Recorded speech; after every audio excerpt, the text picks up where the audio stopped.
Popular movies loved by Generation X that could never be made today. Times have changed, there's no doubt about that.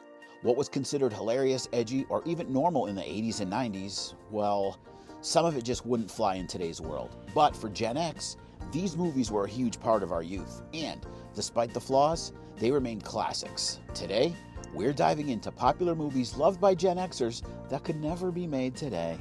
And just to be clear, this isn't about bashing modern culture or saying things were better back then, even though they were. It's just a look at how movies have changed and why some of these classics wouldn't get past a Hollywood script meeting today.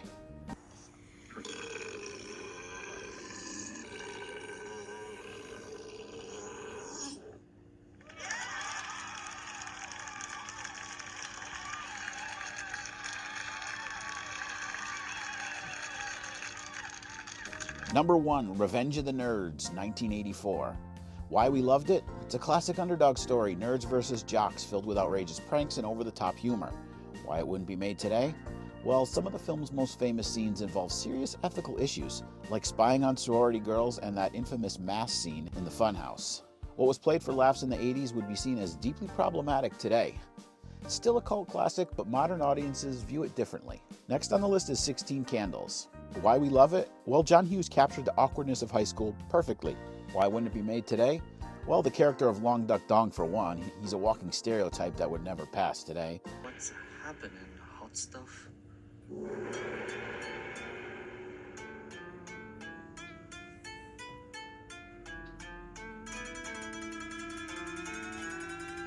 Very clever dinner.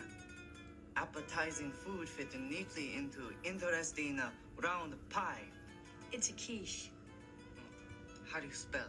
Well, you don't spell it, son. You eat it. I love visiting with the grandma and the grandpa and writing letters to parents and pushing lawn mowing machines so grandpa's hyena don't get disturbed. Hernia. So, what's your name? Dong. What's your first name? Long. What's your middle name? Duck. I bet all the boys that chase you plenty in the school, huh? Nobody's caught me yet. Bet you big teaser, huh? No. I'm in the 40 and lie flat. Flat?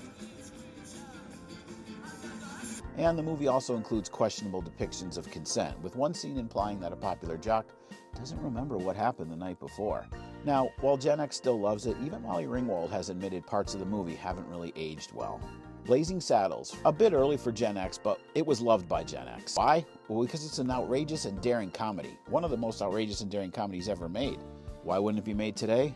Well, it's full of racial slurs. Even though the film was satirizing racism, it would be impossible to get greenlit in today's world. Comedy now avoids certain topics in fear of backlash, and even Mel Brooks himself has said, quote, wouldn't get past the first script meeting. Still considered one of the greatest comedies of all time, but younger audiences are often shocked by its content.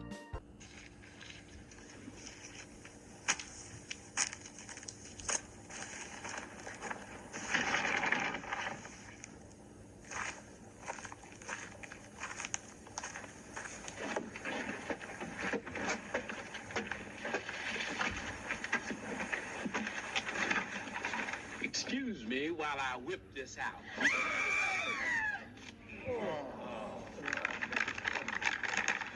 Speaking of shocked by its content, Porky's from 1981. Why Gen Xers love it? Well, it's a raunchy, rebellious teen sex comedy that made American Pie possible. Why wouldn't it be made today? Well, the whole plot revolves around high school boys spying on nude women, a concept that today would be seen as creepy, not funny. The humor is wildly sexist, crude, and inappropriate, especially by today's standards. It remains one of the biggest box office hits of the 80s, but now it's largely forgotten outside of nostalgia circles.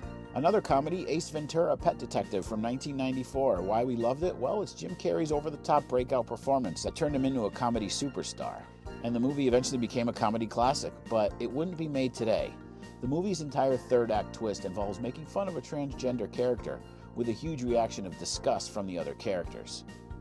What was once a punchline is now recognized as offensive and transphobic. As for the legacy of Ace Ventura, it's still one of Jim Carrey's biggest movies, but modern viewers often call out its problematic elements. The toy.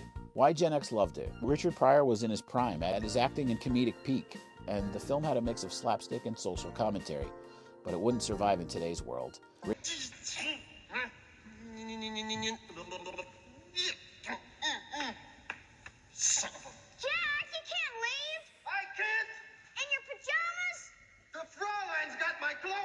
Rich white kid literally buying a black man to entertain him. It's something that no studio would even consider today. Now, while it was meant to be a satire, the optics of the film have not aged well. But speaking of the toy, I remember being a little kid sitting in my living room with my grandfather, and my grandfather would just laugh at that film. He loved Richard Pryor. Then there's The Jerk. Again, this movie was from '79, so it's a bit early for Gen X, but we grew up watching it, and we loved it because it's Steve Martin at his comedic best, playing a clueless white man raised by a black family. Iron Falls McGinty. $1.09. Why are you crying? And why are you wearing that old dress? Because I just heard a song on the radio that reminded me of the way we were. What was it? Where we were. Look at it. We've hit bottom. No! Maybe you've hit bottom, but I haven't hit bottom yet. I got a ways to go. And I'm gonna bounce back. And when I do, I'm gonna buy you a diamond so big, it's gonna make you puke. I don't want to puke. I don't want well. I just want you like you used to be. What happened to that man? Me? What happened to the girl I believed in? But why couldn't it be made today? Well, the racial humor. It's not really mean-spirited, but it would be considered too risky in Hollywood today. Studios tend to avoid race-based comedy that could be seen as insensitive. Still, The Jerk is a comedy classic, but likely wouldn't get greenlit. Now we're going to talk about Tropic Thunder from 2008. Not Gen X, but it's loved by a lot of Gen Xers. Why? Well, because it's a brutal satire of Hollywood with hilarious performances. But why wouldn't it be made today? Robert Downey Jr., blackface. Even though it was meant to mock method actors, it's something that no studio would touch. The film's humor is brutally offensive and fearless, something rarely seen in today's cautious comedy landscape. The legacy of Tropic Thunder? Well, it's still beloved, but constantly debated.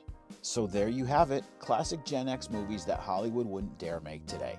Whether it's changing social norms, outdated humor, or storylines that wouldn't pass today's standards, these films remain a time capsule of the past. But what do you think? Should some of these movies be canceled, or should we appreciate them for what they were? Let me know in the comments, and if you love talking about retro movies, don't forget to follow for more 80s and 90s nostalgia.